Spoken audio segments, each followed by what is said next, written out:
இந்த உபாகம் 10ஆம் அதிகாரத்தில் 12ஆம் வசனம் 13ஆம் வசனம் வாசித்திருக்கிறோம். அநேக காரியங்களை எங்களுக்கு சொல்லியிருக்கீங்க. ஆண்டவரே, உனக்கு நன்மை உண்டாகும் என்று சொல்லி வாக்கும் பண்ணியிருக்கீங்க. ஆண்டவரே, இந்த வார்த்தையை நாங்கள் எங்களுக்கு என்று எடுத்து சுதந்திரித்து தியானிக்கிற பொழுது நாங்கள் நீங்கள் என்ன சொன்னீங்களோ அதெல்லாம் கேட்டு நடந்து நன்மையை பெற்றுக்கொள்ள எங்கள் நடத்துங்க. தேவ சமூகத்தில் வசனத்தை கேட்குற பிள்ளைகள் வசனத்தில் அடிமை பலப்படுத்துங்க. தேவனுடைய சமூகத்தில் எந்த விதத்திலும் மந்தாரங்கள் வசனத்தை கேட்கக்கூடாது இருக்கிற எல்லா விதனும் செவிட்டு தன்மையை எடுத்து போட்டு பரிசுத்த ஆவியான வல்லமையை கிரீசி நீர் இடைப்படும் நாங்கள் செபிக்கிறோம். ஒவ்வொரு உற்சாகம் மூட்டுங்க, அனல் மூட்டிவிடுங்க.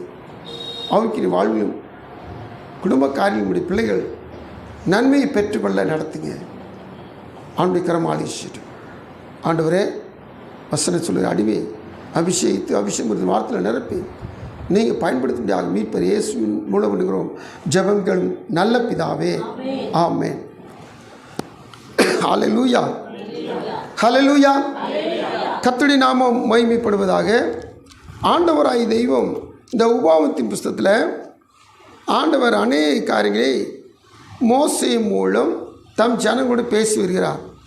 அப்படி பேசி வருகிற பொழுது இந்த நாட்டில் நம்ம வாசித்த வசனம் சொல்லுகிறது, இந்த மோசே ஒட்டுமொத்த இஸ்ரவேலரையும் அந்த மோவாபின் சமவெளியில் அவருடைய மரணத்துக்கு முன்னதாக கூட்டு வச்சு அநேக உபதேசங்களை சொல்லிட்டு வரார்.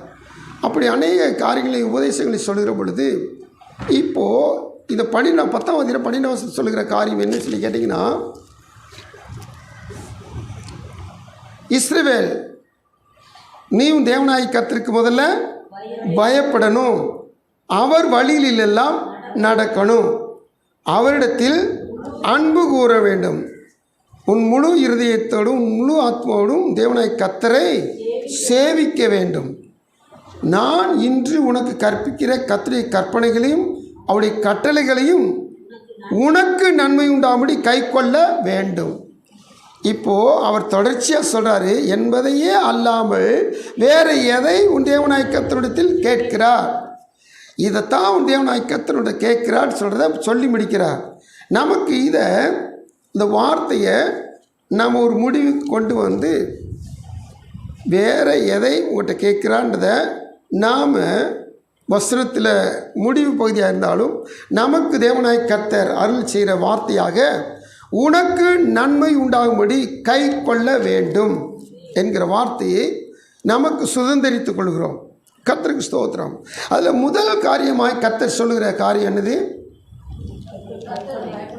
கர்த்தருக்கு அதிகமான நேரங்களில் பயத்தை குறித்து கர்த்தரோட பேசிக்கிட்டு வரார். கர்த்தருக்கு ஸ்தோத்திரம். இந்த பயத்தை குறித்து ஆண்டவர் நம்மளோட பேச பேச நமக்கு உலக பயம் இருக்குது, ஆனால் தேவ பயம் அநேக நேரத்தில் இல்லாமலே போயிருக்கு. கர்த்தர் திரும்பி திரும்பி திரும்பி நம்மளோட சொல்கிற காரியம் இந்த வார்த்தை நல்லா கொஞ்சம் 12ஆம் வசனத்தில் துவக்க சொல்லுது, நீ உன் தேவனாகிய கர்த்தருக்கு பயந்து. நாம் நம்முடைய தேவனாய் கர்த்தருக்கு பயப்படுற பயத்தில் இருந்தோம்னா நிச்சயமாக கர்த்தர் எனக்கு நன்மை உண்டாக செய்வார். நன்மை என் வாழ்வில் பலிக்கும், நன்மை கிடைக்கும். கர்த்தருக்கு ஸ்தோத்திரம். நம்ம எல்லாருக்கும் தெரியும், இந்த தேவ பயத்துக்கு ஒரு ஃபார்முலா பைபிளில் இருக்குது. அதான் தீமை வெறுப்பது கர்த்தருக்கு பயம்னு சொல்லி நம்ம எல்லாருக்கும் தெரியும். 8:13 தெரியும். அதுக்கடுத்து பார்த்தீங்கன்னா கீழ்ப்படிதல் என்பது ஒரு தேவ பயம். அதை ஆதியாகமம் 22:12 வாசிக்கிறோம். இப்பொழுது நீ எனக்கு பயப்படும் என்பதை அறிந்துக்கிறது ஆபிரகாம்கிட்ட சொன்ன காரியம். அப்போது இந்த தேவ பயத்துக்கு ஒரு ஃபார்முலா இருக்குது.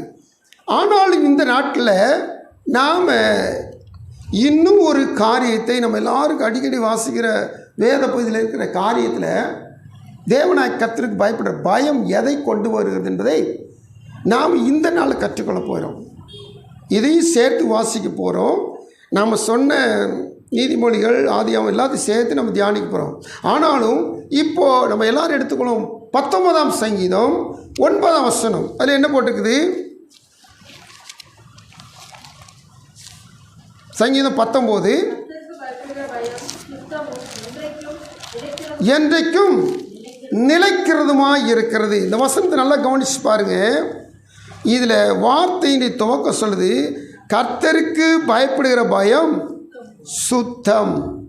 ஹல்லேலூயா, ஸ்தோத்திரம். The fear of the Lord is clean அப்படின்னு போட்டு CLEAN அப்படின்னா தமிழ் என்ன அர்த்தம் போடலாம்? சுத்தம், தூய்மை. ஒரு மனுஷன் தேவனுக்கு பயந்தானா அவன்கிட்ட தூய்மை தங்கும், அவன்கிட்ட அவன் சுத்தமாக இருப்பான். ஹல்லேலூயா, கர்த்தருக்கு ஸ்தோத்திரம். இதுக்கு முன்னாடி நம்ம தேவ பயத்தை குறித்து தியானிக்கும் போது இந்த வார்த்தையெல்லாம் நம்ம தியானிச்சதில்லை. ஆனால் இன்றைக்கி கர்த்தர் நம்மகிட்ட சொல்கிறாரு, ஒரு மனுஷன் கர்த்தருக்கு பயப்படுறான்னா அவன்கிட்ட தூய்மை தங்கும். ஹல்லேலூயா, கர்த்தருக்கு ஸ்தோத்திரம். ஆண்டவர் புதிய ஏற்பாடு வசனம் சொல்லும்போது என்ன சொன்னான்னா, இருதயத்தில் சுத்தமுள்ளவர்கள் பாக்கியவான்கள் அவர்கள். ஹல்லேலூயா. அப்போ தேவ பயம் இருந்தால் தான் என்ன இருக்கும்? சுத்தம் இருக்கும். தேவ பயம் இருந்தால் என்ன இருக்கும்? கவனிக்கிறீங்களா? இந்த தம்பிகளாம் நல்லா உற்சாகம் பதில் சொல்லுங்க. தேவ பயம் இருந்தால் இருதயத்தில் என்ன இருக்கும்? சுத்தம். இருதயத்தில் சுத்தம் இருந்தால் தான் நாம் என்ன செய்ய முடியுமா? தேவனை பார்க்க முடியும். ஹல்லேலூயா. அப்போ தேவனை ஒரு நாள் முகமுகமாக நான் பார்க்க போகிறேன், சந்தேகம் பண்ணால் இன்றைக்கி நான் தேவனுக்கு பயப்படாமல் இருந்தால், தேவ கட்டளைக்கு கீழ்ப்படியாமல் இருந்தால், தீமையை வெறுக்காமல் இருந்தால், என்கிட்ட சுத்தம் இல்லை, நான் தேவனை தரிசிக்கவே முடியாது. ஹல்லேலூயா. ஏதோ புதுசாக ஒன்று தியானிச்சுட்டு புதுசாக ஒன்று கொண்டு வர சொல்லி நீங்கள் நினைக்காதீங்க. இந்த தேவனுக்கு பயப்பட பயம் சுத்தத்தை கொண்டு வருகிறது. ஆட்டோமேட்டிக்காக நம்ம வாசித்த நீதிமொழி 8:13 சரி, அல்லது ஆதியாகமம் 22:12 சரி, இது எல்லாமே சுத்தத்துக்குள்ளே வந்து தான் அடங்கும். ஆமென், கர்த்தருக்கு ஸ்தோத்திரம். தேவனுடைய சமூகத்தில் காத்திருக்கு தேவ பிள்ளைகள் நல்லா கவனிச்சு பாருங்க. இப்போது நீதிமொழியில் நம்ம வாசிக்க போகிறோம். அதில் என்ன போட்டுருந்துச்சு? 8:13. சரி, அதுக்கடுத்து பெருமை, அகந்தை, தீய வழி, புரட்டுவாய். எத்தனை? 4 காரியங்களை நான் வெறுக்கிறேன். இது யார் சொல்றா? ஞானம் சொல்லுகிறது. ஞானம் சத்தமிட்டு கூப்பிட்டு சொல்லுது. ஞானம் என்றால் நம்முடைய தேவன் தான். ஹல்லேலூயா. இந்த தேவன் நமக்கு சொல்லுகிறா, தீமை வெறுத்தா தான் அது கர்த்தருக்கு பயப்பட பயம். அப்போ தீமை பற்றி இவங்க ஒரு 4 காரியம் சொல்ல முடியுது. இந்த தீமை நம்மளை விட்டு விலகுச்சுன்னா, பொல்லாப்பு நம்மளை விட்டு விலகுச்சுன்னா, ஆட்டோமேட்டிக் நம்ம என்ன சொன்னால் சுத்தமாயிருவோம். அல்லேலூயா. நாம் சுத்திகரிக்கப்படுவோம்.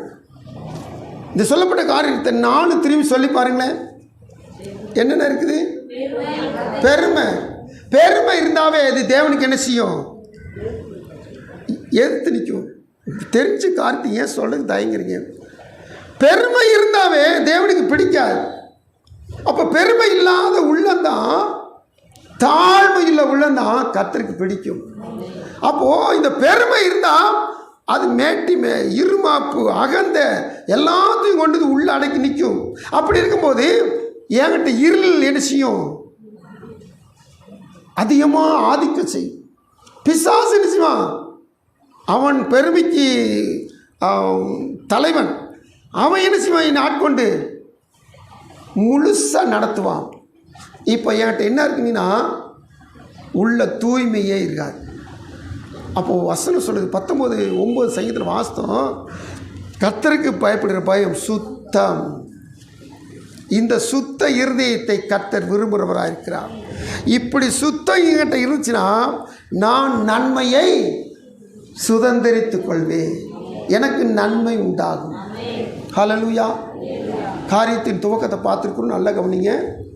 அப்போ தீமை வெறுக்குன்னா பெருமை, அகந்தை, தீய வழி, புரட்டு வாய்.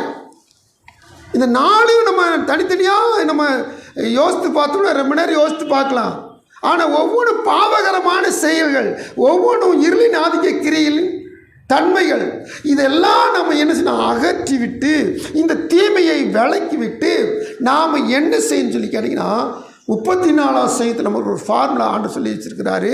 நீங்கள் வாசித்து பாருங்க 11, 12, 13, 14. சங்கீதம் 34 செவி கொடுங்கள்.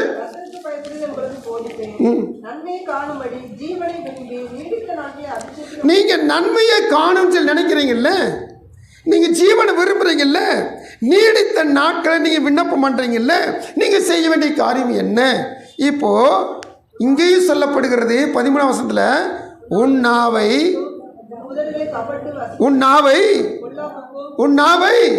கர்த்தருக்கு ஸ்தோத்திரம். இந்த நாவில் பொல்லாப்பு இருக்கவே கூடாது. கர்த்தருக்கு ஸ்தோத்திரம். 8:13 நீதிமொழிகள் துவக்கம் என்ன சொல்லுது? வெறுத்துரு. இங்க பொல்லாப்புக்கு என்ன செஞ்சிரு? நாவை விளக்கிரு. ஸ்தோத்திரம். நம்ம எல்லாருக்கும் நல்லா தெரியும், யாக்கோப்பு 3ஆம் அதிகாரம் சொன்னா என்னது, நாவை பற்றின ஒரு பெரிய சாப்டர் அது. அந்த இதில் நாவும் நெருப்புத்தான் அப்படி சொல்லப்படுது. ஏன்? நம்முடைய ஆயுள் சக்கரத்தை என்ன செய்யும், அது கொளுத்திரும்.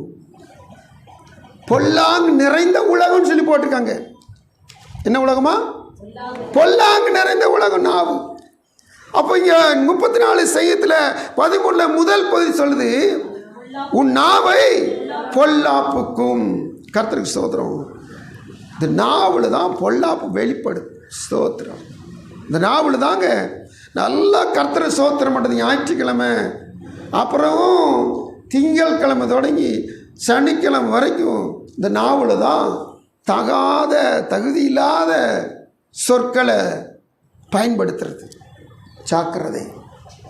நாவை என்ன செய்யுமா? பொல்லாப்புக்கு விளக்கிறது. ஹல்லேலூயா. நல்லா புரிஞ்சு தேவ சமூகத்தில் நான் வாழ்ந்தோம்னா நமக்கு நன்மை உண்டாகும். ஆண்டவர் ஒரே வார்த்தையில் சொன்னால் இந்த மாதத்தில் நமக்கு வாக்கு பண்ணுறார், உனக்கு நன்மை உண்டாகும். ஆனால் நீ என்ன செய்யணும்? தேவனுக்கு பயப்படும். இஸ்ரவேலே கேள், தேவனாய் கர்த்தருக்கு பயந்து முதல் காரியத்தையே ஆண்டவர் பயப்படுற காரியத்தை சொல்கிறார். அப்போது தீமையை வெறுக்கணும். தீமையில் ஒரு பகுதியை பார்த்தோம், பெருமை அகந்த புரட்டுவாய், அதுக்கு முன்னாடி தீய வழி. இந்த ஒவ்வொரு காரியம் பார்க்கிற பொழுது இதுக்கு இன்னும் தொடர்ச்சியாக நம்ம 34 இது வாசிக்கிற பொழுது, உன் நாவை பொல்லாப்புக்கும், அதுக்கடுத்து உன் உதடுகளை கபட்டு வசனிப்புக்கும் விலக்கி காத்துக்கொள். பாருங்க, பக்கத்தில் ஒரே வாசலுக்குள்ள இந்த உதடு, அந்த வாசலுக்கு நுழைஞ்ச மாத்திரம் நாவு, வாசலுக்கு உதடுகள் இருக்குது, முதல் பூட்டு. அதை என்ன செய்யணுமா? கபட்டு வசனிப்புக்கு விலக்கி காத்துக்கணும். அவங்க புகழ்கிறாங்க, அவங்க புகழ்கிற புகழ்ச்சியில் என்ன இருக்குதான்? கபடு இருக்குதான்.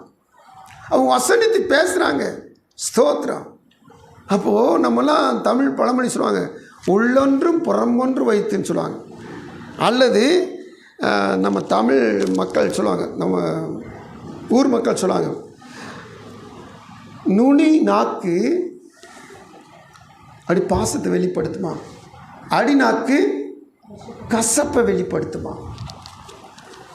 அல்லேலூயா. கேள்விப்பட்டிருக்கீங்களா? சொல்லியிருக்கீங்களா? முனிநாக்கு மட்டும்தான் உறவாக இருக்கும். அப்போது பேசுகிறதுல மேலோட்டம் பண்ணிச்சுறாங்க, அழகு போல் பேசிட்டு நண்பன் போல் சிநேகிதன் போல் அப்படி ரொம்ப நேசிக்கிறவங்கள பேசுவாங்க. அவங்க உள்ளமெல்லாம் ஒருத்தடத்தில் போய் ஒரு காரியம் விசாரிக்கிறோம், அவங்க வீட்டில் நஷ்டப்பட்டுட்டாங்க, அவங்க வீட்டில் கஷ்டப்பட்டாங்க, அவங்க வீட்டில் இழந்துட்டாங்க, அவங்க வீட்டில் துக்கப்பட்டுக்கிட்டு இருக்காங்கன்னா அவங்க வீட்டில் போய் நம்ம விசாரிக்கும் போது இந்த முனி நாட்டில் என்ன செய்யணும்னா அப்படித்தான் ஒரு ஆறுதலும் தேர்தலும் அப்படியும் அவங்ககிட்ட உருகு மாதிரி பேசுவோம். ஆனால் உள்ளமெல்லாம் பகையாக இருக்கும். இவனுக்கு வந்தது நல்லது, நடந்தது நல்லது அப்படிலாம் இன்னைக்கு. கர்த்தருக்கு ஸ்தோத்திரம். இந்த வசனம் சொல்லுது பாருங்க, 34 2வது பகுதி சொல்லுது, உதடுகளை கபட்டு வசனிப்புக்கும். அப்போ இது தேவனுக்கு பிடிக்காத ஒரு தீமை. இந்த தீமை விட்டு விளக்குனா தான் நமக்கு கிருபை கிடைக்கும், நன்மை கிடைக்கும். இதுதான் தேவனுக்கு பயப்படுற பயம். இதை விட்டுட்டு நம்ம தேவ சமுதிர ஆண்டவரே எனக்கு நன்மை கிடைக்கணும், நன்மை கிடைக்கணும், துருவா நன்மையை பற்றி கேட்டுக்கணும்னா தேவ பயம் ஓட்ட இருக்குதான்னு கேட்டால் நம்ம என்ன சொல்லுவோம்? அல்லேலூயா.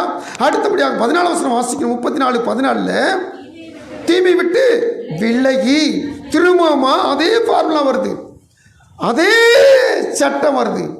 தீமையை விட்டு விலகி நன்மை செய். கர்த்தருக்கு ஸ்தோத்திரம். தீமையோட நன்மை செஞ்சிடாது, தீமையோட நன்மை செஞ்சிடாது. யாக்கோபு சொல்லும்போது என்ன சொன்னார்? ஒரே ஊற்று கண்களிலிருந்து கசப்பும் தித்திப்புமான சுரக்குமோ. ஒரே ஊற்றில் 2 சுரக்குமா? ஆனால் சுரக்குதே. காலையில் கர்த்தரை துதிக்கிற நாவு மாலையில்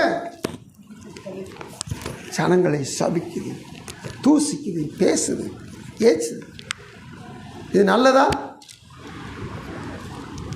அல்லேலூயா. நம்முடைய உள்ளம் எப்படிப்பட்டதாக இருக்குது? வசனம் சொல்லுது தீமையை விட்டு விலகி அதுக்கு அடுத்து நன்மையை செய், விலகிட்டு நன்மை செய். ஆனால் இந்த உதடு என்ன செய்யுது? இந்த நாவு என்ன செய்யுது? இந்த வாய் என்ன செய்யுது? தீமையும் செய்து நன்மையும் செய்து, தீமையும் பேசுது நன்மையும் பேசுது, துதிக்கவும் செய்து சபிக்கவும் செய்து. வேண்டாம். தேவசம் காத்துக்கு தேவ பிள்ளைகள் ரொம்ப ஜாக்கிரதையாக இருக்கு. சமாதானத்தை தேடி அதை தொடர்ந்து கொள். நாம் தேவ சமூகத்தில் புதிய ஏற்பாட்டில் பக்தன் பவுல் சொன்னார், கூடுமான அளவு என்ன செய்யுமா? ஆமாம், ஸ்தோத்திரம். சண்டைக்கு எப்போவுமே ஆயத்தமாக இருப்பாங்க, எப்போவுமே வாக்குவாதத்துக்கு ஆயத்தமாக இருப்பாங்க. நாம் சமாதானத்துக்கு ஏதுவான பேசிட்டு முடிக்கத்தான் பார்க்கணும். கூடுமான நம்ம சமாதானத்தை காத்துக்கொள்ளணும். சமாதானம் இல்லாட்டா நம்முடைய வாழ்வு சீரழிஞ்சு போயிடும். அதனால வேதம் சொல்லுது, சமாதானத்தை தேடு, அதை தொடர்ந்து கொள். தேடிட்டு அதை விட்டுறாது கிடச்சிட்டு சொல்லி அதுக்கடுத்து என்ன சொன்னால் கண்டினியூ பண்ணிக்கிட்டே இருக்குமா. கர்த்தருடைய கண்கள் நீதிமான்கள் நோக்கமாக இருக்குது, அவருடைய செவிகள் அவர்கள் கூப்பிடுதலுக்கு திறந்து இருக்கிறது. எனவே இப்போது தேவனுடைய சமூகத்தில் இருக்கிற தேவ பிள்ளைகள் நாம் அவருடைய செவிகள் நம்முடைய கூப்பிடுதலுக்கு திறந்திருக்குன்னா என்ன அர்த்தம்? நமக்கு நன்மை கிடைக்க போகுதுன்னு அர்த்தம். இந்த 13ஆம் வசனத்திலையும் 14ஆம் வசனம் சொல்லப்பட்ட வார்த்தையெல்லாம் நாம் அகற்றி விட்டு நாம் சமாதானத்தை தேடி தொடர்ந்துட்டோம்னா நாம் கூப்பிடும்போது கர்த்தருடைய செவிகள் எரிசினா திறந்தே வச்சிருப்பார். திறந்து வச்சுட்டு இப்போது நான் கேட்ட மாத்திரத்தில், நான் விண்ணப்பிச்ச மாத்திரத்தில் எனக்கு பதில் தர நல்லவராக இருக்கிறார். ஹல்லேலூயா, ஹல்லேலூயா. கர்த்தருக்கு ஸ்தோத்திரம். ஆண்டவருடைய சமூகத்தில் காத்திருக்க தேவ பிள்ளைகள் இப்போது இந்த தீமையை வெறுத்தல். அந்த தீமை வெறுத்தல் என்று சொன்னால் நான் என் கையிலையும் சரி என் நடக்கையிலையும் சரி நான் சுத்தமாக இருக்கணும். அதான் 19:9 போட்டிருக்க வார்த்தைப்படி கர்த்தருக்கு பயப்படுதல் சுத்தம். இந்த சுத்தம் ஒரு தீர்க்கதரிசி, பிரபலமான பழைய ஏற்பாட்டு தீர்க்கதரிசியும் நியாயாதிபதியாக இருந்த ஒரு மனுஷன்ட்ட மக்கள் கண்டுபிடிச்சாங்க. அந்த மனுஷனை மக்கள் தள்ளி விட்டுட்டு இப்போ எங்களுக்கு ராஜாவான்னு சொல்லி கேட்டாங்க. அப்படி கேட்கும்போது ஆண்டவர் நினச்சிட்டாருன்னா அவங்க சொல்படியே நினச்சி ராஜாவை ஏற்படுத்தினார். ஆனால் அந்த மனுஷனுக்கு கொஞ்சம் சங்கட்டம். என்ன நம்ம பொல்லாப்பு செஞ்சோம், ஏன் நம்மளை தள்ளி விடுறாங்க அப்படி ஆராய்ச்சி பண்ணி பார்த்தா அந்த மனுஷனுடைய பிள்ளைகள் சரியில்லை. அதனால் இவங்க என்ன செய்கிறாங்க, எல்லாத்த போல் எல்லா மக்களும் போல் எங்களுக்கு ராஜா ஆளுகை செய்யணும்னு சொல்லி கேட்டாங்க. இப்போது 1 சாமுவேல் 12ஆம் அதிகாரத்தில் அந்த மனுஷன் பேசுகிறார். அந்த மனுஷன் தன்னை குறித்து சாட்சி கொடுக்கிறார். அதுக்கடுத்து இந்த ஜனங்களும் இஸ்ரவேல் ஜனங்களும் தங்கள் காரியங்களை குறித்து அவர் நடந்து கொண்ட நடக்கையை அவரும் சாட்சியாக அவருக்கு சொல்கிறார்கள். 12ஆம் அதிகாரம் 1 சாமுவேல் 3ஆம் வசனம், 4ஆம் வசனம், 5ஆம் வசனம். இதோ இருக்கிறேன். அபிஷேகம் பண்ணி வைப்பதற்கு முன்பாகவும் என்னை குறித்து சாட்சி சொல்லுங்கள். நான் யாருடைய எண்ணை எடுத்துக்கொண்டேன், யாருடைய கல்வியை எடுத்துக்கொண்டேன், யாருக்கு அநியாயம் செய்தேன், யாருக்கு இடுக்கண் செய்தேன், யார் கையில் பரிதானம் வாங்கிக் கொண்டு கண்சடையாய் இருந்தேன் சொல்லுங்கள். அப்படி உண்டானால் அதை உங்களுக்கு திரும்ப கொடுப்பேன் என்றான். அதற்கு அவர்கள், நீர் எங்களுக்கு அநியாயம் செய்யவும் இல்லை, எங்களுக்கு இடுக்கண் செய்யவும் இல்லை, ஒருவர் கையில் ஒன்றும் வாங்கவும் இல்லை என்றார்கள். அதற்கு அவன், நீங்கள் என் கையில் ஒன்றும் கண்டுபிடிக்கவில்லை என்பதற்கு கர்த்தர் உங்களுக்கு எதிராக சாட்சியா இருக்கிறார். அவர் அபிஷேகம் பண்ணினவரும் இன்று அதற்கு சாட்சி என்றான். அதற்கு அவர்கள், அவர் சாட்சிதான் என்றார்கள். ஆமென். வார்த்தையை கவனிச்சு பாருங்க. சாமுவேல் தீர்க்கதரிசி, இவர் தான் நியாயாதிபதி, இவர் தான் தீர்க்கதரிசி. இவர் தன்னுடைய பிள்ளைகளை வளர்த்தாரு, ஆனால் பிள்ளைகள் அவருடைய வழியில் நடக்கலை. அதனால் இவரோட நியாயாதிபதி போஸ்ட்டை மாற்றி இப்போது ஆண்டவர் ராஜாவை ஏற்படுத்தும்படி ஜனங்கள் கேட்டுக்கொண்டபடி ராஜாவை ஏற்படுத்துகிறார். ஆனாலும் இந்த தீர்க்கதரிசியாகிய நியாயாதிபதி சாமுவேல் தன்னுடைய காரியங்களை ஜனங்களுக்கு வெளிப்படுத்துகிறார். அப்படி வெளிப்படுத்தும் போது அவர் சொல்கிறார் பாருங்க, எப்படி ஒரு வாழ்க்கை வாழ்ந்திருக்கார் பாருங்க. என்னை குறித்து சாட்சி சொல்லுங்கள். நான் யாருடைய எருதை எடுத்துக்கொண்டேன், யாருடைய கழுதையை எடுத்துக்கொண்டேன், யாருக்கு அநியாயம் செய்தேன், யாருக்கு இடுக்கண் செய்தேன், யார் கையில் பரிதானம் வாங்கி கொண்டு கண் சாடையாக இருந்தேன் சொல்லுங்கள். அப்படி உண்டானால் அதை உங்களுக்கு திரும்ப கொடுப்பேன் என்றான். எத்தனை வருஷ காலமாக நியாயம் விசாரிக்கிறார். ஏறத்தாழ அவர் சிறுபிள்ளையிலிருந்து கர்த்தருடைய ஆலயத்தில் இருந்தவர். அவர் குறித்த நாட்டில் ஏழி பிள்ளைகள் செத்ததிலிருந்து நியாயம் விசாரிக்கிறார். பல ஆண்டுகள் வருஷங்களாக நியாயம் விசாரிக்கிறார். இத்தனை நியாயம் விசாரிப்பிலும் கூட அவர் ஒரு நாள் கூட ஒரு பொருளை கூட யார்கிட்ட என்ன செய்யலாம், வாங்கவே இல்லையா. அல்லேலூயா. எப்பேற்பட்ட ஒரு தேவ மனுஷன் பாருங்க. அந்த மனுஷனை சாட்சிறார். அப்படி வாங்கியிருந்தேன்னு இஸ்ரேல் ஒட்டுமொத்த தேசத்தில் யாரோ ஒருத்தருக்கு சொன்னீங்கன்னா சொல்லுங்க, நான் அதை உங்களுக்கு என்ன செஞ்சுறேன், திரும்ப கொடுத்துட்றேன். கர்த்தருக்கு ஸ்தோத்திரம். புதிய ஏற்பாட்டில் இந்த காரியத்தை ஒரு மனுஷன் சொல்கிறான். அவன் பாவிதான், இவர் நல்ல மனுஷன். இந்த பாவி சொன்னதுக்கே கர்த்தர் பெரிய சந்தோஷப்பட்டார். யார் அது? சகை சொன்னதுக்கு கர்த்தர், நான் அநியாயமாக வாங்கினதுனால நாளத்திலே திருப்பி கொடுத்து சொல்லத்தான் செஞ்சான். இன்னும் கொடுக்க தொடங்கலை, நான் கொடுத்துருப்பான். ஏன்னா கர்த்தர் இதை விட்டுக்கு இன்றைக்கு ரட்சிப்பு வந்தது இவனும் ஆபிரகாமுக்குமான இருக்கிறான்னு சொல்லி ரொம்ப சந்தோஷப்பட்டார். அவன் வீட்டில் உட்காந்து சாப்பிட செஞ்சார். அல்லேலூயா. அப்போ இந்த பழைய ஏற்பாடில் இருக்கிற இந்த சாமுவேல் சொல்கிறாரு, நான் ஒன்றும் யாராவது வாங்கியிருக்கேன்னா சொல்லுங்க. அப்படி வாங்கியிருந்தேன்னா அதை திரும்பி கொடுக்குறேன்.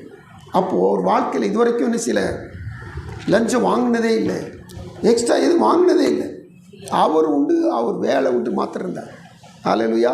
இன்றைக்கி தேவனாய் கர்த்தருடைய சமூகத்தில் காத்திருக்க தேவ பிள்ளை யாராக இருந்தாலும் சரி, உங்களுக்கு கொடுக்கப்பட்டது போதும்னு சொல்லி இங்கே செய்யுங்க. கர்த்தர் அதில் அபரிவிதமான ஆசீர்வாதத்தை கட்டளையிட வல்லவராக இருக்கார். நீங்கள் ஆசைப்பட்டீங்க, அது உங்களுக்கு நஷ்டத்தை கொண்டு வரும், உங்களை பாதாளத்தை கொண்டு போய் சேர்த்துரும். எந்த விதத்திலும் நீங்கள் என்ன செஞ்சிடாதீங்க, எந்த அந்நிய காரியமும் வேணும்னு சொல்லி நீங்கள் சேர்த்து வச்சிடாதீங்க.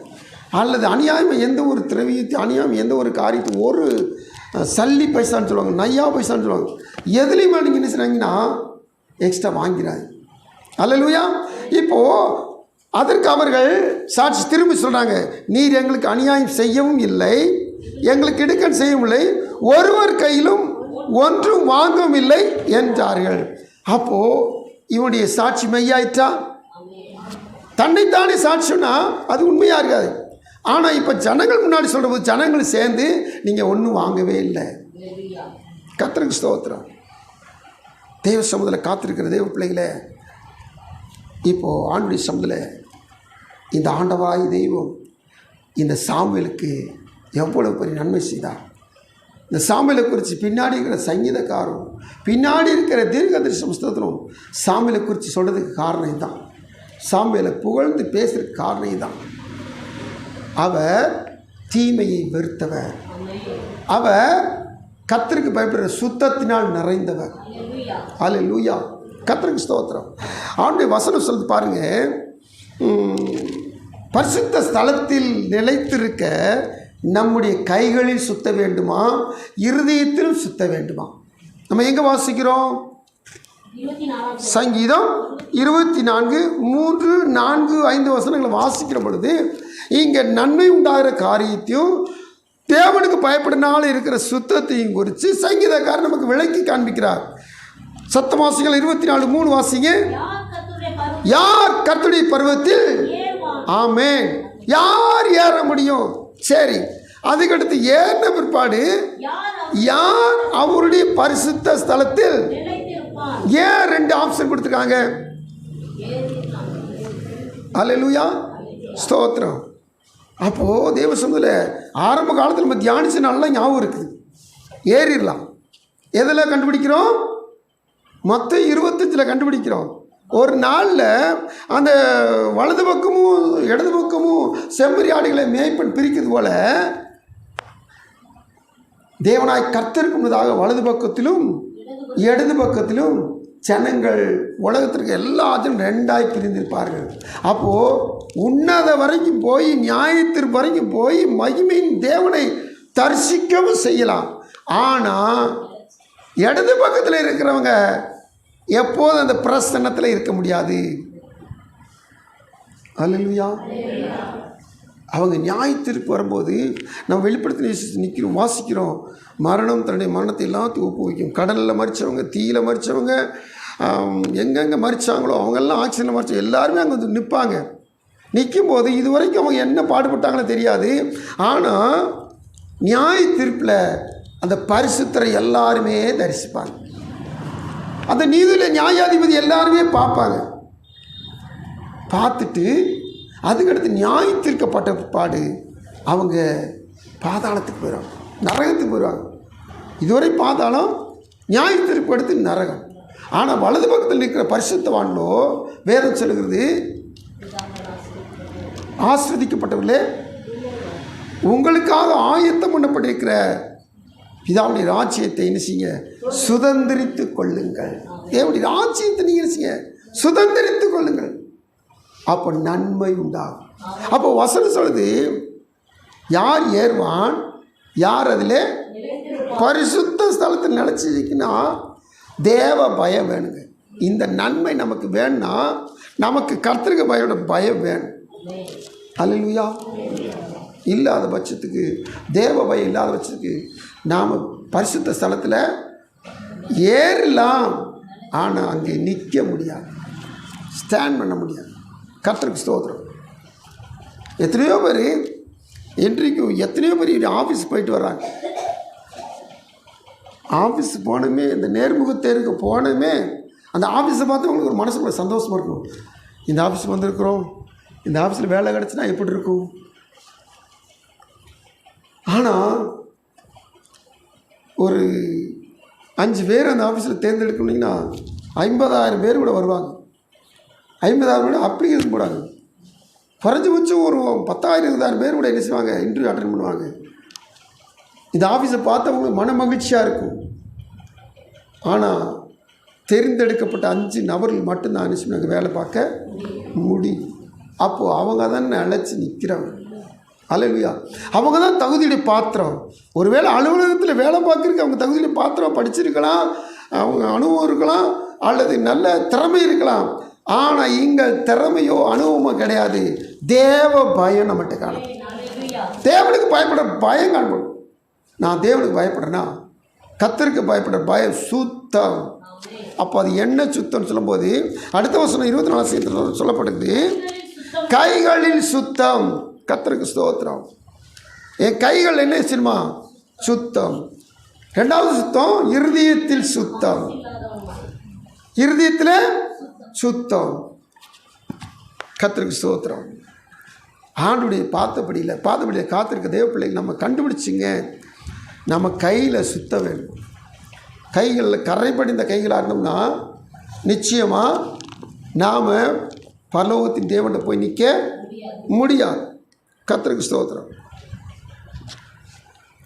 நீங்கள் அநேக காரியங்களை நீங்கள் நினச்சி பார்த்தீங்க, யோசித்து பார்த்தீங்க, சிந்திச்சு பார்த்தீங்க. உங்கள் கைகள் எதற்காவது தவறுதலுக்கு பயன்படுத்திருந்தீங்கன்னா உங்கள் கை கரை படிச்சிருச்சுன்னு அர்த்தம். அல்லேலூயா. சாலமோன் பெரிய பரிசுத்தவான் கிடையாது, தாவீது ரொம்ப பொல்லாத மனுஷன் கிடையாது. ஆனால் தாவீது அவன் கையினால் ஆலயத்தை கட்டக்கூடாதுன்னு சொல்லிட்டாங்க. ஏன்? ரத்த சிந்திருக்க, நீ ரத்த சிந்திருக்க, உன் கை ரத்தக்கார படிஞ்சிருக்கு. ஆனால் பிரியமான தாசன் தான். ஆனால் பரிசுத்தர் வாசம் செய்கிற பரிசுத்த ஸ்தலத்தில் நீ கட்டன்னா தயவு செய்து வேண்டாம். நானும் சொல்ல தயவு சென்ற வார்த்தையை நீ கட்ட வேண்டாம்.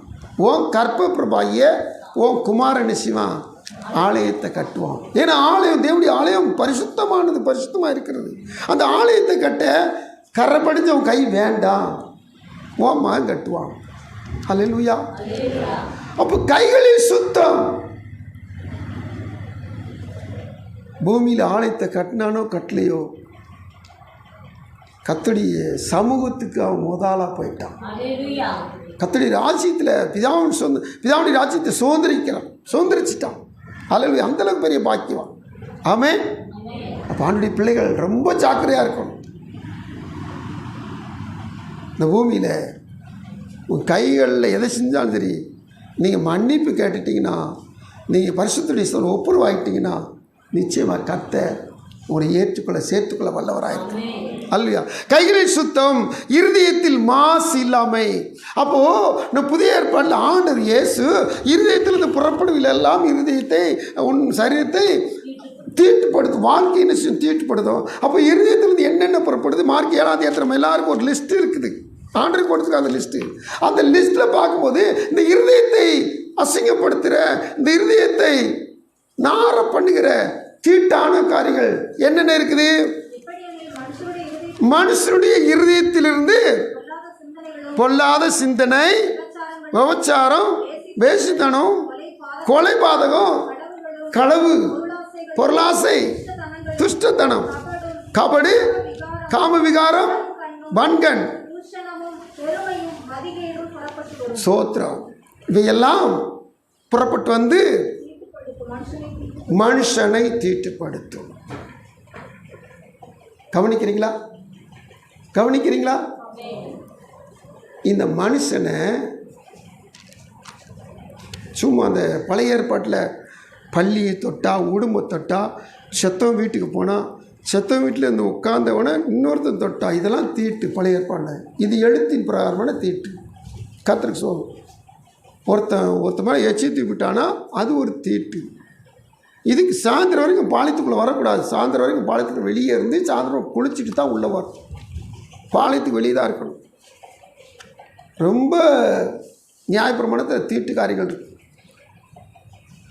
நீங்கள் புதிய ஏற்பாட்டில் தீட்டுக்காரி என்னதான், இத்தனை வகையான லிஸ்ட் ஆர்டர் கொடுத்துட்டு இதுதான் மனுஷனை தீட்டுப்படுத்தும். இந்த இருதயத்தில் எழுந்து பார்த்தீங்கன்னா ஒவ்வொரு குணங்கள், தாறுமாறான சுபாவங்கள், இத்தனையும் மனுஷனுச்சுன்னா தீட்டுப்படுத்துகிறது. அப்போது இருதயத்தில் மாசு இல்லாமை அப்படின்னா என்ன அர்த்தம்? இத்தனை விதமான பொல்லாங்கு சுபாவத்தையும் எடுத்து போட்டுட்டு, அப்புறம் வசனம் சொல்லுது 24ஆம் சங்கீதத்தில், ஸ்தோத்திரம்.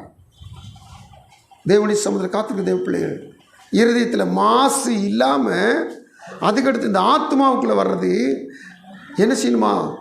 பொல்லாங்குக்கு, தீமைக்கு எல்லாம் விலகுன்னு சொன்ன ஆண்டவர் இப்போது பொய்க்கு இந்த ஆத்மாவை என்ன செய்யக்கூடாதான்? சரண்டர் பண்ணிடக்கூடாது. இன்றைக்கி நமக்கு தெரியாமையே பொய்க்கு தான் நம்ம சரண்டர் பண்ணிக்கிட்டு இருக்கிறோம். அநேக நமக்கு தெரியாமல் என்னச்சுன்னா பொய்யான ஆவிகள் சொல்கிறத அநேகர் நம்புகிறாங்க. யோனா புஸ்தகத்தில் நமக்கு ஆண்டு சொல்லி வச்சிருக்க, பொய்யான மாயை பின்பற்றுகள் தங்களுக்குரிய கிருபையை இழந்து போயிடறாங்க. ஸ்தோத்திரம். இன்னைக்கு ஜோசியம் பார்க்குறவங்க, நாள் பார்க்குறவங்க, கிழமை பார்க்குறவங்க, இதெல்லாம் பொய்யான ஆவிகள் கொடுக்குற தவறுகளில் அது எழுதப்பட்டது. தேவன் நமக்கு எழுதி வச்சது கிடையாது. ஏன்னா தேவன் நமக்கு புதிய ஏற்பாட்டில் அளவாக சொல்லி வச்சிருக்கிறார். காலங்களையும் நேரங்களையும் நாட்களையும் பார்க்கிறீர்களே, உங்களுக்கு கிறிஸ்து மரித்தது வீணாயிருக்கிறதே சொல்கிறார் பவுல். அப்போ இதெல்லாம் பார்த்தா பொய்யின் ஆவிக்கு நமக்கு செவி கொடுக்கணும்னு அர்த்தம். பிசாசுடைய பேச்சுக்கு நம்ம கீழ்ப்படின்னு அர்த்தம். அவன் பொய்யனும் பொய்க்கு பிதாமாக இருக்கான். அவன் சொல்கிறது எதுக்கு நீங்கள் கேட்குறீங்க? அநேகரை நடிக்க வச்சு அந்த நடிகருக்கு கீழே அநேக ரசிகளை வச்சு அதில் ஒரு திரள் கூட்டம் இருந்துச்சு. நான் நரகத்துக்கு நேரம் போய்கிட்டு கர்த்தருக்கு ஸ்தோத்திரம். நான் திரும்பி திரும்பி சொல்லுவேன், தப்பு ஒன்றும் கிடையாது. ஒருத்தன் பார்த்தீங்கன்னா ஒரு சினிமாவில் ஒரு 1000 பேர் ஒரே இடத்தை அடித்து போட்டுருவான். இது உண்மையா? ஆனால் சிம்சோனும் ஒரே இடத்துல 1000 பேர் அடித்து போட்டான். இது உண்மையா? ஸ்தோத்திரம். எப்படிங்க நீங்கள் அது போய் இது உண்மைன்னு கண்டுபிடிக்கிறீங்க? அங்கே பரிசுத்த ஆவியானவர், இங்கு மாயையின் ஆவி. இது நடக்கவே இல்லை, ஆனால் நடக்கிற மாதிரி காமிக்கிறான். இது மாயை. ஆனால் இன்னைக்கு மாயைக்கு தான் என்ன பண்ணுற ரொம்ப பேர் செவி கொடுக்குறாங்க, கீழ்ப்படுகிறாங்க. மாயைக்கு தான் ஒப்பு கொடுக்குறாங்க. ஹல்லேலூயா, கர்த்தருக்கு ஸ்தோத்திரம். இந்த மாயை தான் உலகம் இன்னைக்கு ரொம்ப பேர் பின்பற்றுறாங்க. கர்த்தருக்கு ஸ்தோத்திரம். ஆண்டுடைய சமுதிர காத்திருக்க தேவ பிள்ளைகள், மாயை பின்பற்றணும்னா ரொம்ப மோசம். மாயை குறித்து நம்ம வேதத்தில் அதிகமாக தியானிக்கலாம். தொடர்ந்து அந்த வார்த்தை என்ன சொல்லுதுன்னா 24ஆம் சங்கத்தில், கபடாய் மாய்க்கு ஒப்புக்கிடாம கபடாய் ஆணையிடாமலும் இருக்கிறவனே. இப்போது இந்த பயப்படல் வருகிற நன்மை 5ஆம் வசனத்தில் போட்டு பாருங்க. அவன் கர்த்தரால் ஆசீர்வாதத்தையும் தன் ரட்சிப்பின் தேவனால் நீதியையும் பெறுவான். இதுதான் நன்மை உண்டாகும். இந்த வார்த்தையிலேயே ஆசீர்வாதம். யாருக்கு நன்மை உண்டாகும்? கர்த்தருக்கு பயப்படுவதற்கு நன்மை உண்டாகும். ஆமென். இவர்களுக்கு என்ன நன்மை உண்டாகும்?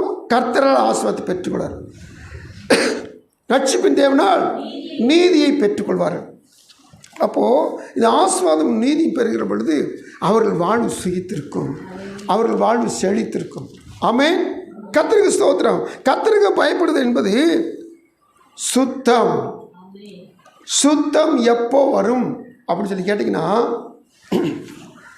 சோதித்த பின் பொன்னாக விளங்குவேன். எங்கே வாசிக்கிறோம்? யோபு 23:10 வாசிக்கிறோம். அங்கே என்ன போட்டிருக்காரு? யோபு என்ன எழுதுகிறாரு? இதில் யோபு என்ன எழுதிவிட்டிருக்குது?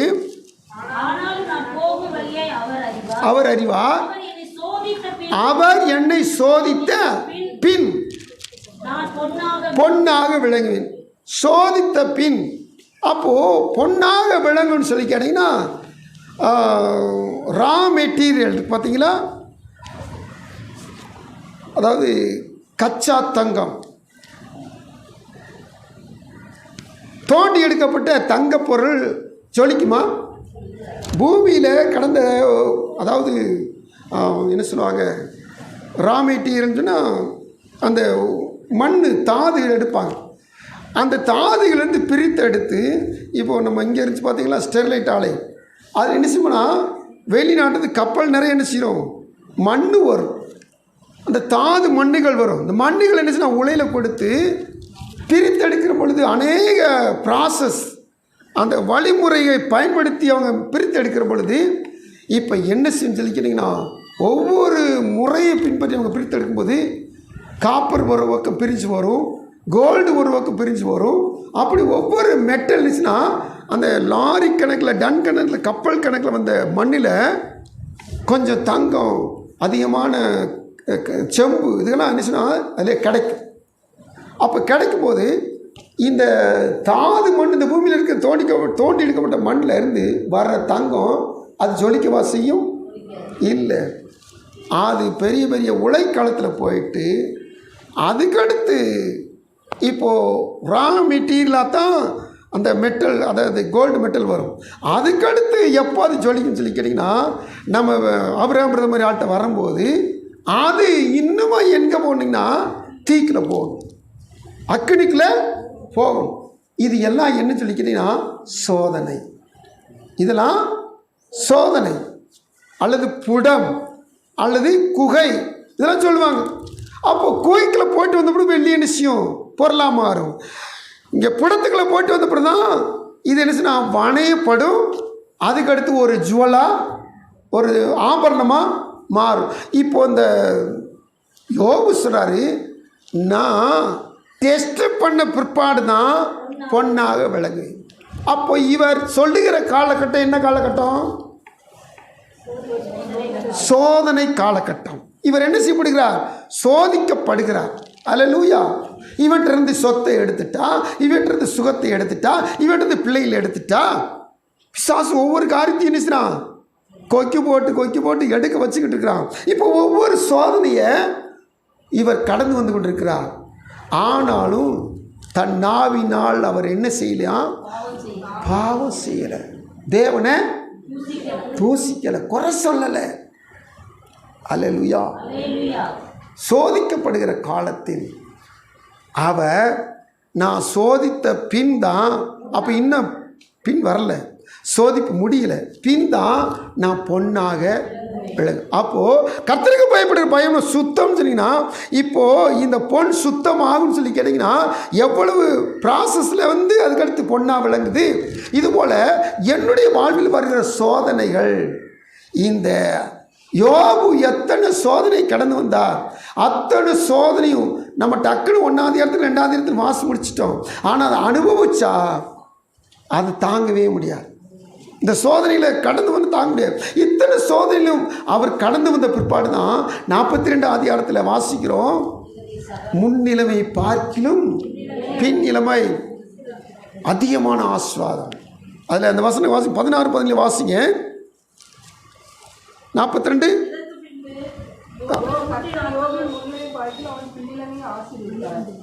16-17. இதற்கு பின்பு யோபு 140 வருஷம் உயிரோடு இருந்து 4 தலைமுறையாக தன் பிள்ளைகளையும் தன் பிள்ளைகளுடைய பிள்ளைகளையும் கண்டான். யோபு நெடுநாள் இருந்து பூரண வயதுள்ளவனாய் மரித்தான். ஹல்லேலூயா. கர்த்தருக்கு ஸ்தோத்திரம். 4 தலைமுறைகளை பார்த்தான். இதில் என்னங்க ஒரு நன்மை? இவன் என்னங்க நன்மை கிட்ட? கர்த்தருக்கு பயந்தால என்ன நன்மை கிடச்சி? அவன் தான் ஒரு நாளில் சோதிக்கப்பட்டு சொன்னான், எனக்கு பிரேத குழி முதலாய் அழுகிறான். என்னுடைய பல்ல மூடுறதுக்கு, என் எலும்பை மூடுறதுக்கு கொஞ்சோண்டு தோல் ஒட்டிக்கிட்டு இருக்குது. பிரேத குழி முதலாக எனக்கு ஆயத்தமாக இருக்குது. எல்லாரும் போகிற இடத்துக்கு நான் போக போகிறேன் அழுதான். ஆனால் எவன் சாக போகிறேன்னு நினச்சானோ அவன் இன்னைக்கு 4 தலைமுறையை கண்டுட்டு அதுக்கடுத்து அதே மனைவிட்ட குடும்பமாக இருந்து அதே மனைவிட்ட 10 பிள்ளைகளை பெற்று அந்த 10 பிள்ளைகளும் சந்ததி சந்ததி சந்ததி சந்ததி 4ஆம் சந்ததி கண்டு பூரண ஆயுசு உள்ளவனாய் மரித்தான். ஹல்லேலூயா. என்னங்க நன்மை? இதாங்க நன்மை. ஹல்லேலூயா. ஸ்தோத்திரம். தேவசமூகம். இதற்கு பின்பு எத்தனை வருஷமா? 140 வருஷம். நான் அநேக முறை தியானிக்குமா திரும்பி சொல்லுவேன், ஒருவேளை அவனுக்கு 70 வயசில் இந்த சோதனை வந்திருக்கலாம். ஆமே. ஏற்கனவே 10 பிள்ளைங்க, எல்லா பிள்ளைகளும் கல்யாணம் முடிச்ச பிள்ளைங்க அவங்க வீட்டில் இருக்காங்க. அப்போது இவனுக்கு 70 வயசாக இருக்கலாம். அப்போது திரும்பி எல்லாத்துக்கும் 2 மடங்கு கொடுத்த ஆண்டவர் வயசிலும் அவனுக்கு 140 வயசு திரும்பி டபுளாக கொடுத்தார். இது என்னுடைய தனிப்பட்ட தியானம். ஆண்டவருக்கு மகிமை உண்டாதா? அப்போ தேவசமர் காலத்துக்கு தேவன் நல்லா கவனிச்சு பாருங்க. நீங்கள் முடிஞ்சிருச்சு, சோழி முடிச்சுட்டு கதை முடிச்சுட்டு எலும்புகள் நரம்பெல்லாம் தேஞ்சு போச்சுட்டு இனி எண்ணத்தை நான் வாழ்ந்து இனி எண்ணத்தை ஓடி இனி எண்ணத்தை நான் கர்த்தருக்காக பிரயோஜனப்பட போகிறேன் சொல்லாதீங்க. அல்லேலூயா. கழுகு என்ன செய்யுமா? வயசான பிற்பாடு அப்படியே போய் ஒரு குகையில், ஒரு மலை, ஒரு கண்மலையில், ஒரு இடுக்கத்தில் போய் உட்காந்துக்கிறோமா. ஸ்தோத்திரம். அதனுடைய இறகெல்லாம் விழுந்து மொட்டையாயிருமா, முழுசு மொட்டையாயிருமா, எதுவுமே இல்லாமல் அப்படியே ஒரு உணவு தண்ணி இல்லாமல் அப்படியே இருந்துக்கிட்டே இருக்குமா. திரும்பவும் என்ன செய்யுமா? புதிய இறகுகள் முளைக்க ஆரம்பிக்குமா. வசனம் சொல்லுது, வாழ வயதின் கழுகை போல் அது என்ன செய்யுமா? சேட்டை அடித்து எழும்புமா. இந்த கழுகுக்கு ஜீவன் போகவே சான்னு சொல்கிறாங்க. ஹல்லேலூயா. தேவசம் காத்திருக்க தேவ பிள்ளைங்க. இந்த கழுகுன்னு சொன்னால் நீங்கள் மேலே பார்க்குற வள்ளூர் பருந்து இதை நினச்சிக்கிட்டு இருக்காதீங்க.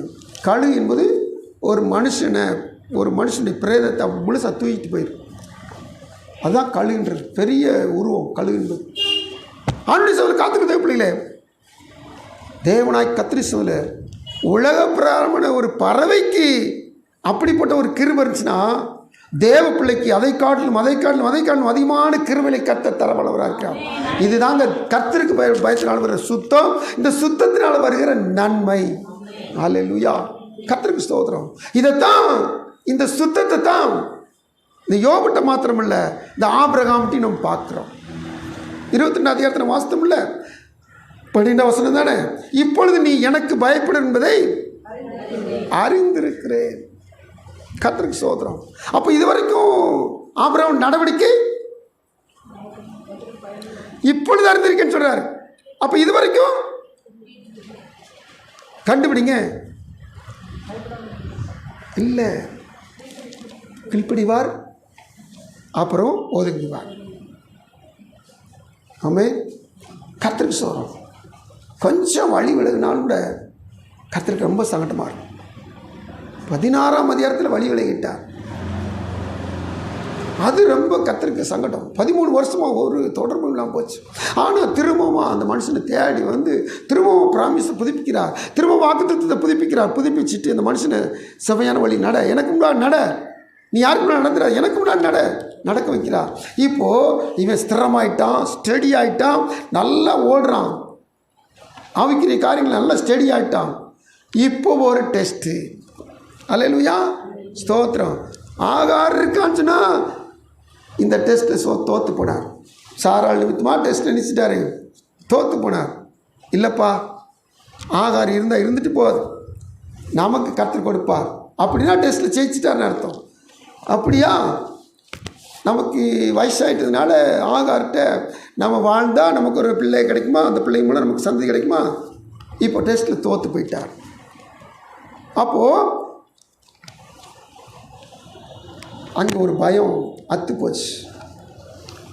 ஆனால் 22:12 நான் வாசிக்கிறேன், இப்பொழுது உன் மகனை கேட்டு, உன் மகனை மரணத்துக்கு ஒப்பு கொடுத்து பார்த்தியா, பலி கொடுக்குறதுக்கு ஒப்பு கொடுத்து பார்த்தியா, இப்போ நீ டெஸ்ட்டில் ஜெயிச்சிட்ட. கர்த்தருக்கு ஒவ்வொரு பொருளை எழுதிப்பாங்க, டெஸ்டட் ஓகே எழுதிப்பாங்க.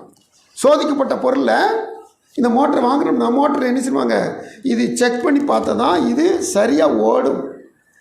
எல்லாத்துலேயும் அப்படி ஒரு சர்டிஃபிகேட், ஒரு ஸ்டிக்கர் ஓட்டிருப்பாங்க, டெஸ்டட் ஓகேன்னு சொல்லி. ஆண்டு சமூகத்தில் அந்த சர்டிஃபிகேட்டை ஆதியாகமம் 22 இது தேவனுக்கு பயத்தினால கிடைச்ச ஒரு சர்டிஃபிகேட்.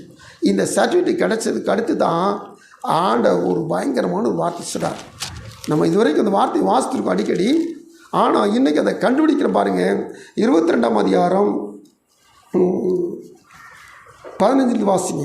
கர்த்தருடைய தூதனானவர் 2ஆம் தரம் வானத்திலிருந்து ஆபிரகாமை கூப்பிட்டு நீ உன் புத்திரன் என்றும் உன் ஏகசுதன் என்றும் பாராமல் அவனை ஒப்பு கொடுத்து இந்த காரியத்தை செய்தபடியா நான் உன்னை ஆசீர்வதிக்கவே ஆசீர்வித்து உன் சந்ததியை வானத்து நட்சத்திரங்களைப் போலவும் கடற்கரை மணலைப் போலவும் பெருகவே பெருக பண்ணுவேன் என்றும் உன் சந்ததியார் தங்கள் சத்துருக்களின் வாசல்களை சுதந்திரித்துக் கொள்வார்கள் என்றும். இது வரைக்கும் இந்த காரியம் ஏற்கனவே சொன்ன காரியம். ஆமேன், ஆமேனா இல்லையா? இது வரைக்கும் இந்த காரியம் எல்லாம் ஏற்கனவே சொன்ன காரியம், இப்போ திரும்பி சொல்கிறார். இப்போ 18ஆம் வசனத்தில் ஒரு பயங்கரமான ஒரு காரியம் சொல்கிறார் பாருங்க, செய்கிறார் பாருங்க. நீ என் சொல்லுக்கு இப்போ கீழ்ப்படிந்தபடினால் உன் சந்ததிக்குள் பூமியில சகல ஜாதிகளும் என்றும் என் பேரில் ஆணையிட்டேன். இந்த வார்த்தை தாங்க முக்கியமான ஒரு வார்த்தை. இதுவரைக்கும் நீங்கள் கண்டுபிடிக்காத ஒரு ரகசியம் இதில் இருக்குது. என்ன ரகசியம்? ஆணையிடுகிறார். என் பேரில் ஆணையிட்டேன். அல்லேலூயா. என்ன அர்த்தம்? இதில் என்ன ஒரு ஸ்பெஷல் இருக்குது? என் பேரில் ஆணையிடுறது.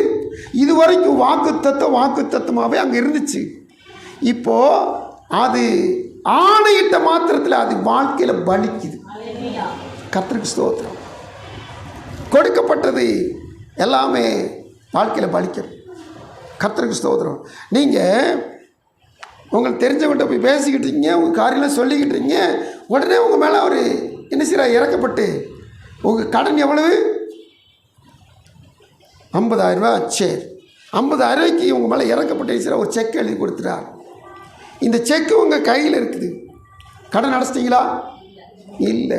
இந்த செக்கு பேங்க்கில் போய் பாஸ் ஆகி அது உங்கள் கையில் கேஷாக வரும்போது நீங்கள் கடன் அடைப்பீங்க. ஹல்லேலூயா. அவர் எழுதி கொடுத்தாருங்க செக்கை. ஆனால் இது போய் பேங்க்கில் போய் ரிட்டர்ன் ஆனால் தான் அது பணமாக திரும்பி வரும். அப்போ தான் கடன் அடைக்க முடியும். ஹல்லேலூயா. வாக்குத்தத்தம் இது வரைக்கும் வாக்குத்தத்தமாக இருந்துச்சு. என்றைக்கு கர்த்தர் ஆணையிட்டாரோ, என் பேரில் ஆணையிட்டேன். கர்த்தருக்கு ஸ்தோத்திரம். நாங்கள் இந்த 2 நாளைக்கு முன்னாடி கூட பிரதான ஆசிரியருக்கு தியானிக்கும் போது ஆண்டவர் இயேசு பிரதான ஆசிரியர் ஆனார். எப்படியா? ஆணையோடு கூட அவர் ஆசாரியர் ஆனார்.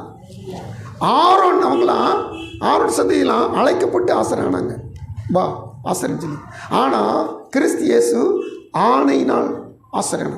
மெல்கிசேதேக்கின் முறைமையின்படி ஆணையோடு ஆசாரியர் ஆனார். இதில் மாறாத பிரமாணம். ஏன்னா இங்கே ஒரு ஆர்டர் வந்திருக்கு, இங்கே ஒரு ஜீவம் வந்திருக்கு. இந்த ஜீவாவுக்கு யாரும் மாற்றுக்கிறது சொல்லவே முடியாது. சட்டசபையில் அவங்க சட்டத்தை இயற்றுவாங்க, வைப்பாங்க. ஆனால் கவர்னர்கிட்ட போய் அந்த சட்டசபையில் நிறைவேற்றிய தீர்மானங்கள் கவர்னர் கையெழுத்து போட்டுட்டார்னா அது என்ன செய்யும்? அரசு ஆணைக்கு வந்துடும். எத்தனை பேர் வழங்குது? இது போல தான் ஆபிரகாமுக்கு வாக்கு கொடுக்கப்பட்டது. நான் 17 வசனம் வரைக்கும் சொன்ன வார்த்தை அனைத்து வாக்கு கொடுக்கப்பட்டது. ஆனால் 18 வசனத்தில் இவன் கீழ்ப்படிந்தபடினால், பயந்தபடினால், தேவனுடைய சமூகத்தில் இவன் சுத்தமானதினால் இப்போ அந்த வாக்கு திட்டங்கள் ஆணையோடு அது நிறைவேற தொடங்குகிறது. எல்லாரும் கண்களை முடிச்சு செபிப்போம். நன்மை உண்டாகும் என்று சொல்லி வாக்கு பண்ணியிருக்கிற ஆண்டவர், நன்மை உண்டாக கட்டளையை கை கொள்ள வேண்டும் சொல்லியிருக்கிறார். அன்பின் ஆண்டவரே, உம்மை ஸ்தோத்திரிக்கிறப்பா. இந்த வேலை தெய்வ சமூகத்தில் இப்படி பிள்ளைகள் நாங்கள் மோசே இஸ்ரவேல் ஜனங்களை கூப்பிட்டு வச்சு அநேக காரியங்களை சொல்லிக் கொடுத்தார். அதில் நன்மை உண்டாகும் என்கிற காரியத்தை நாங்கள் இதனால் தியானிக்கும்படி வச்சுங்க. இருக்கா ஸ்தோத்திரம். இந்த முதல் நாள் தேவநாயக்கத்தை எங்களோடு பேசுகிறக்கா நன்றி. தேவ பயத்தோடு நாங்கள் காணப்பட உதவி செய்யும். தேவ பயம் எங்கள் வாழ்வில் சுத்தத்தை கொண்டு வரும். ஆண்டவரே, இந்த சுத்தம்தான் எங்கள் வாழ்வில் நன்மையை பெற்றுக்கொள்ள ஏதுக்களை கொண்டு வரும். நாங்கள் சுத்தமாக இருக்க உதவி செய்யும், தீமையை வெறுக்க உதவி செய்யும். ஆண்டவரே, எல்லா பொல்லாங்கையும் நாங்கள் வெறுக்க உதவி செய்யும். ஆண்டவரே, தேவனுக்கு பிடிக்காது எதுவோ அவற்றையெல்லாம் ஒதுக்கி வைக்க உதவி செய்யும். நாங்கள் நன்மையை சுதந்திரிக்க நடத்தி செல்வோம். அன்பின் ஆண்டவரே, இந்த நாளில் மத பிள்ளைகளை வார்த்தையிலே நிரப்பினதுக்காக ஸ்தோத்திரம். என்னையும் எங்களையும் கர்த்தர் ஆசீர்வதித்ததுக்காக ஸ்தோத்திரம். எங்கள் நன்மை உண்டாகும் நாங்கள் விசுவாசிக்கிறோம். தேவனுக்கு பிடிக்காத எல்லாவற்றையும் ஒதுக்கி நாங்கள் சுத்தமுள்ளவராக இருந்து நன்மை சுதந்திரிக்க உதவி செய்யும். மீட்பர் இயேசு கிறிஸ்துவின் நாமத்தில் ஜெபம் கேளும் நல்ல பிதாவே. ஆமென்.